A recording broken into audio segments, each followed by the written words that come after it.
এই মুহূর্তের সবচেয়ে গুরুত্বপূর্ণ খবর, এডিসিকে ডাইরেক্ট ফান্ডিং দেবে অর্থ কমিশন। আজ অর্থ কমিশনের চেয়ারম্যান ত্রিপুরায় এসেছেন মহারাজ প্রদ্যুৎ কিশোর দেববর্মন। অর্থ কমিশনের সাথে কথা বলার পর তিনি বিশেষ বক্তব্য রেখেছেন। এডিসিকে সরাসরি অর্থ কমিশন অর্থাৎ ডাইরেক্ট ফান্ডিং এডিসির হাতে পৌঁছবে। ত্রিপুরার জন্য খুশির খবর দিলেন মহারাজ প্রদ্যুৎ। শুনুন তিনি কি বলছেন। থাকুন নিউজ ত্রিপুরা ওয়ান চ্যানেলের সাথেই। कमीशन से वही बात हुआ है कि डायरेक्ट फंडिंग होना चाहिए एडीसी में।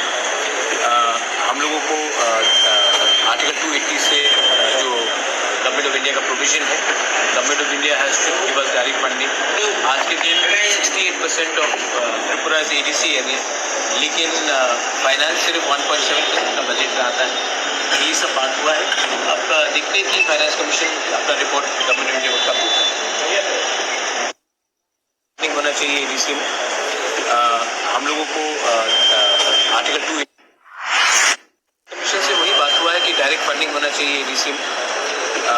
हम लोगों को आर्टिकल 280 से जो गवर्नमेंट ऑफ इंडिया का प्रोविजन है, government of India has to give us direct funding.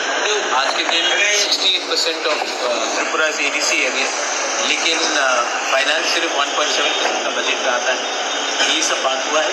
अब देखते हैं कि फाइनेंस कमीशन अपना रिपोर्ट गवर्नमेंट ऑफ इंडिया को कब देता है। শুনলেন মহারাজ প্রদ্যুতের বিশেষ বক্তব্য। আজ ত্রিপুরায় অর্থ কমিশনের চেয়ারম্যান এসেছেন। ত্রিপুরায় বিশেষ বৈঠক হয়েছে। সেখানে মহারাজ প্রদ্যুৎ কিশোর তার গুরুত্বপূর্ণ আবেদন জানিয়েছেন অর্থ কমিশনের কাছে, ফাইন্যান্স কমিশনের কাছে।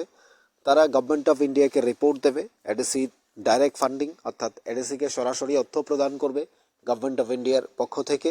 অর্থাৎ সেই অর্থ কমিশন ত্রিপুরার সমস্ত বিষয়গুলো 68% এডিসি এরিয়ার পপুলেশন থেকে শুরু করে তাদের ট্যাক্স, রেভিনিউ সমস্ত কিছু বলেছেন মহারাজ প্রদ্যুৎ, তুলে ধরেছেন এডিসির ডাইরেক্ট ফান্ডিংয়ের কথা।